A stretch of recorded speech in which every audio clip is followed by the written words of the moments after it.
This is Lakshmi Kammambati. Welcome to Vidya Bharati champions.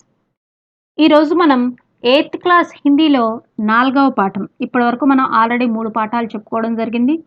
సుబహ్, Sriharikota, తెనాలిరామ్ కి చిత్రాయి, ఈ 3 పాఠాలు చెప్పుకోవడం జరిగింది. ఇది 4వ పాఠం గీత్. ఈ గీత్లో మనకి ఏం చెప్తున్నారు అనేది చూద్దాం. ఫస్ట్ సెక్షన్ వచ్చేసరికి సోచియే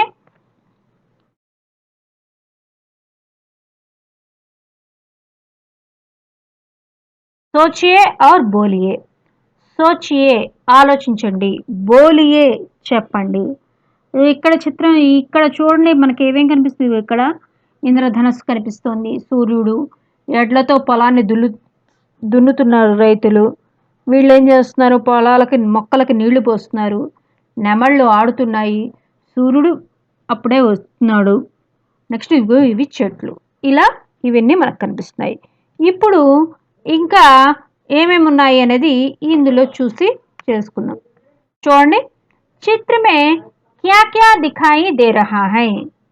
चित्र में बादल, सूरज, ఇదిగో చూడండి బాదల్, ఇవి బాదల్, सूरज और इंद्रधनुष, ఇదిగో ఇంద్రధనుష్, और है పక్షి ఆస్మాన్ మే ఉడ్ రహే హై, ఇదిగో పక్షి ఇక్కడ ఆకాశంలో ఎగురుతూ ఉన్నాయి.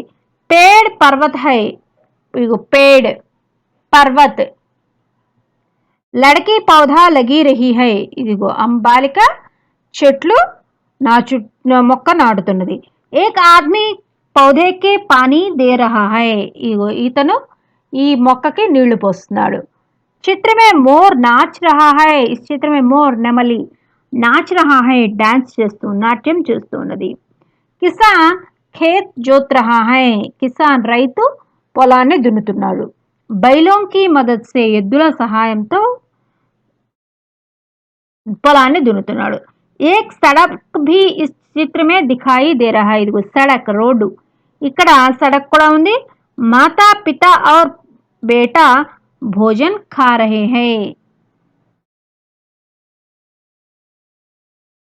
ఇక్కడ పైన ఇక్కడ ఒక పిక్చర్ ఉంది, అక్కడ మనకు కనిపించట్లేదు, టెక్స్ట్ బుక్లో క్లియర్గా ఉంటుంది. ఓకే, నెక్స్ట్ ఇది అయిపోయింది. కిసాన్ खेती बारी क्यों करते हैं, కిసాన్ రైతులు, खेती బారీ అంటే వ్యవసాయం, వ్యవసాయం ఎందుకు చేస్తారు. చూడండి, जो खेती का काम करते हैं उन्हें किसान कहते हैं. इन्हें कृषक खेतीहर नाम से भी जाना जाता है. ये बाकी सभी लोगों के लिए खाद्य सामग्री का खेती बारी करते हैं. वे हमारी अन्नदाता है. ఎందుకు వ్యవసాయం చేస్తారు, వ్యవసాయం ద్వారా వాళ్ళు మనకు కావాల్సిన అన్న సామాగ్రి, అన్నానికి కావాల్సిన సామాగ్రిని అంతా తయారు చేయడం కోసం కిసాన్ వ్యవసాయం చేస్తారు. మోర్ కబ్ నాచ్తా హై, నెమలి ఎప్పుడు నాట్యం చేస్తుంది. बारिश के मौसम में जब काली घटा छा जाती है तब मोर नाचते हैं.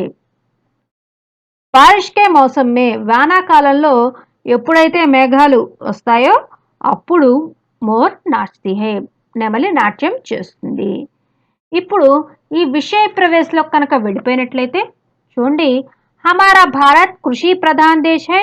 किसान हमारे देश की शान है. कृषक जीवन के माध्यम से गीतकार भारतीयों में आशा का संचार कराते हैं. इस गीत में मानव जीवन की सार्थकता का परिचय मिलता है. हमारा भारत कृषि प्रधान देश है. మన భారతదేశం వ్యవసాయ ప్రధాన దేశము. కిసాన్ హమారే దేశ్ కి షాన్ హై, షాన్ అంటే గర్వించదగ్గ వాళ్ళు ఎవరు, కిసాన్ రైతులు.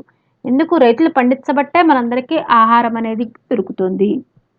ఆహారం కానీ బట్టలు కానీ, బట్టలు కూడా ఎక్కడి నుంచి, పత్తి నుంచే కదా. కాబట్టి మకాన్ ఇళ్ళు తయారు చేయాలని ఇళ్ళకు కూడా అవే కావాలి కదా. తర్వాత కృషక్ జీవన్ కే మాధ్యం సే గీత్కార్ భారతీయం మే ఆశా కా సంచార్ కర్తే హై, రైతుల జీవితాల నుండి గీతకారుడు. ఇప్పుడు ఈయన ఏం చేస్తున్నారంటే, ఈ ప్రస్తుతం ఈ రాసిన ఆయన భారతీయులలో ఆశను చిగురింప చేస్తున్నారు. ఇస్ గీత్ మే మానవ జీవన్ కి సార్థకత కా పరిచయం మిల్తా హై, ఈ గీతం నుంచి మానవ జీవితానికి సార్థకత లభిస్తుంది. సార్థకత అంటే ఏంటి, ఎలా ఉంటుంది అనేది చెప్తున్నారు. ఇప్పుడు ఈ కవి ఈ ఈ గీత్ అనే కవితను రాసిన ఆయన కేదార్నాథ్ అగ్రవాల్. ఎవరు? కేదార్నాథ్ అగ్రవాల్. जीवन काल सन 1911 1911 से 2000 तक 2000 వరకు 1911లో పుట్టారు, 2000 సంవత్సరంలో మరణించారు. రచనాయే పహలా పానీ, జిందగీ, వీరాంగన ఆది. రచనలు ఏమేంటివి? పహలా పానీ, తర్వాత జిందగీ, తర్వాత వీరాంగన ఆది. పురస్కార్ साहित्य अकादमी पुरस्कार, हिंदी संस्थान पुरस्कार आदि. ఏమేం పురస్కారాలు వచ్చాయి? సాహిత్య అకాడమీ పురస్కార్, హిందీ సంస్థాన్ పురస్కార్ ఆది. ఈ మొదలైన పురస్కారాలు వచ్చాయి ఆయనకి. నెక్స్ట్ పోయంలో కనుక వెళ్ళిపోయినట్లయితే గీత్. इसी जन्म में इस जीवन में हमको तुमको मान मिलेगा, गीतों की खेती करने का पूरा हिंदुस्तान मिलेगा. इसी जन्म में इस जीवन में हमको तुमको मान मिलेगा, गीतों की खेती करने को पूरा हिंदुस्तान मिलेगा. करने को पूरा हिंदुस्तान मिलेगा. इसी जन्म में, ఈ జన్మలో, ఇస్ జీవనమే ఇదే జీవితంలో, హమ్కో తుమ్కో మాకు నీకు, మాన్ అంటే గౌరవము, గౌరవము లభిస్తుంది. గీతోంకి ఖేతీ కర్నేకో పూరా హిందుస్థాన్ మిలేగా.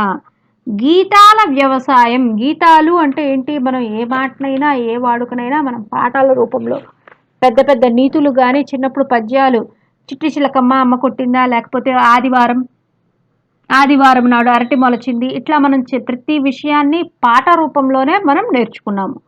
అదేవిధంగా గీతోంకి ఖేతీ కర్నేకో, గీతాల నుంచి మనకు పూర్తి భారతదేశం యొక్క సంప్రదాయం అవన్నీ తెలుస్తుంది. హిందుస్థాన్ భారతదేశంలో ఎలా ఉంటుంది, ఏమిటి అనేవన్నీ కూడా తెలుస్తాయి. క్లేష్ జహా హై ఫూల్ ఖిలేగా, हमको तुमको त्राण मिलेगा. फूलों की खेती करने को पूरा हिंदुस्तान मिलेगा. क्लेश जहाँ है फूल खिलेगा, हमको तुमको त्राण मिलेगा. फूलों की खेती करने को पूरा हिंदुस्तान मिलेगा. క్లేష్ అంటే ఏంటి? కష్టము, బాధ. బాధలు ఎక్కడ ఉంటాయో, ఫూల్ ఖిలేగా, ఫూల్ అంటే ఏంటి? నవ్వులు. నవ్వులు పుడతాయి. నవ్వులు ఎలా విచ్చుకుంటాయి? పూలు విచ్చుకుంటాయి. పూలు అంటే పూల లాంటి నవ్వులు. హమ్కో తుమ్కో త్రాణ్ మిలేగా, మీకు మాకు అందరికీ రక్షణ లభిస్తుంది. ఎప్పుడు? పూలోంకి ఖేతీ కర్నేకో, పూల యొక్క వ్యవసాయం చేయడం వల్ల पूरा हिंदुस्तान मिलेगा. दीप बुझे है जिन आंखों के, उन आंखों को ज्ञान मिलेगा. दीप बुझे है जिन आंखों के, उन आंखों को ज्ञान मिलेगा. దీప్ బుజే జిన్ ఆంఖోంకే, ఏ కళ్ళల్లో అయితే దీపం ఆరిపోతుందో ఆ కళ్ళలోనే జ్ఞానం లభిస్తుంది. ఆ కళ్ళకు. విద్యాకి ఖేతీ కర్నేకో పూరా హిందుస్థాన్ మిలేగా. చదువు లేకపోతే ఏముంటుంది? ఏమి ఉండదు కదా. అప్పుడు మళ్ళీ జ్ఞానం వచ్చినప్పుడు, మన విద్య వచ్చినప్పుడు జ్ఞానం వస్తుంది. విద్యాకి ఖేతీ కర్నేకో, చదువు యొక్క వ్యవసాయం చేసినట్లయితే పూరా హిందుస్థాన్ మిలేగా, మనకి పూర్తి హిందుస్థాన్ లభిస్తుంది. मैं कहता हूँ फिर कहता हूँ, हमको तुमको प्राण मिलेगा. मैं कहता हूँ నేను చెప్తున్నాను, फिर कहता हूँ మళ్ళీ చెప్తున్నాను, हमको तुमको प्राण मिलेगा మళ్ళీ మీకు నాకు ప్రాణం లభిస్తుంది. మోరోంసా నర్తన్ కర్నేకో పూరా హిందుస్థాన్ మిలేగా. నెమళ్ళలా నాట్యం చేసేందుకు, నెమళ్ళలా నాట్యం చేస్తే పూరా హిందుస్థాన్ మిలేగా, మనకి పూర్తి భారతదేశం లభిస్తుంది. ఓకే, ఇంకొకసారి పద్యం చెప్తున్నాను చూడండి. इसी जन्म में इस जीवन में हमको तुमको मान मिलेगा, गीतों की खेत करने को पूरा हिंदुस्तान मिलेगा, क्लेश जहाँ है फूल खिलेगा, हमको तुमको त्राण मिलेगा, फूलों की खेती करने को पूरा हिंदुस्तान मिलेगा, दीप बुझे हैं जिन आंखों के उन आंखों को ज्ञान मिलेगा, विद्या की खेती करने का पूरा हिंदुस्तान मिलेगा, मैं कहता हूँ फिर कहता हूँ हमको तुमको प्राण मिलेगा, मोरों सा नर्तन करने को पूरा हिंदुस्तान मिलेगा.